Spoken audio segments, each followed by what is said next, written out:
Eh bien, nous allons donc voir la deuxième leçon dont le titre est « Une grâce extraordinaire ». Donc, je vous propose de lire le verset dans Ésaïe 43, verset 10. Donc, Ésaïe 43, verset 10, il est dit cela. « Vous êtes mes témoins, dit l'Éternel, vous et mon serviteur que j'ai choisi, afin que vous le sachiez, que vous me croyiez et compreniez que c'est moi. Avant moi, il n'y a point été formé de Dieu, et après moi, il n'y en aura point. C'est moi, qui suis l'Éternel, et par moi, il n'y a point de sauveur. C'est moi qui ai annoncé, sauvé, prédit. Ce n'est point parmi vous un Dieu étranger. Vous êtes mes témoins, dit l'Éternel, c'est moi qui suis Dieu, et je le suis dès le commencement, et nul ne délivre de ma main. J'agirai. Qui s'y opposera ? Alors ce texte nous montre déjà que Dieu est un Dieu qui remplit l'univers. C'est un Dieu qui a tout créé, c'est Dieu qui est là, qui est présent dans nos vies, c'est Dieu qui agit.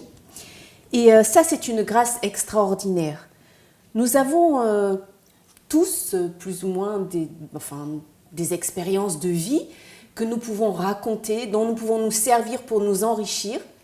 Mais c'est vrai que lorsqu'on est adolescent, parfois, on a du mal à dire voilà ce que Dieu fait pour nous dans nos vies.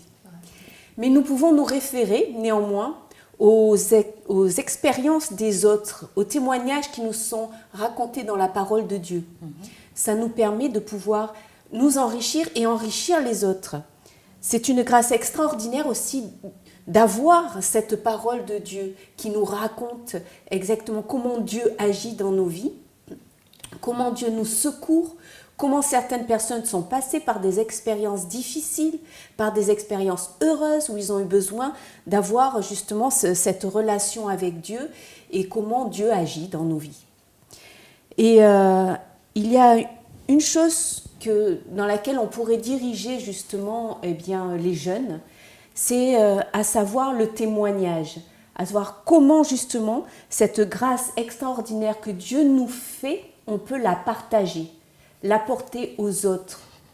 Et c'est vrai que dans le message des 3 anges, par exemple, nous voyons que Dieu nous appelle à sortir de ce monde, à nous débarrasser de tout ce qui peut nous entraîner à couper notre relation avec Dieu, tout ce qui peut nous entraîner à faire le mal et nous empêcher d'avoir la vie éternelle.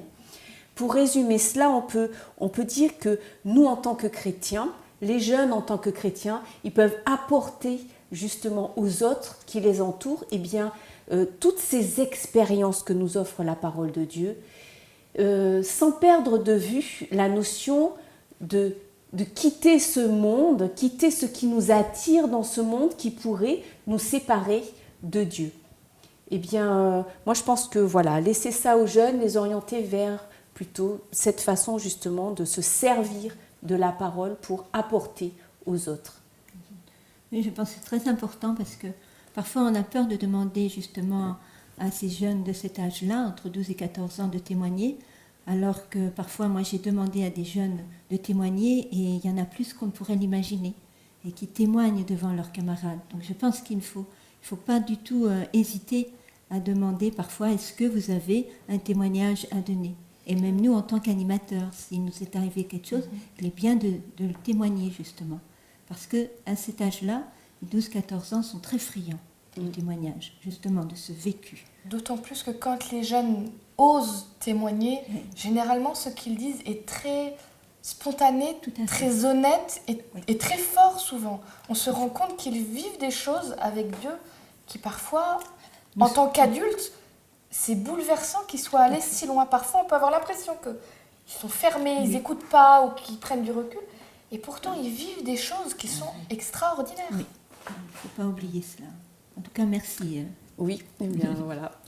Merci.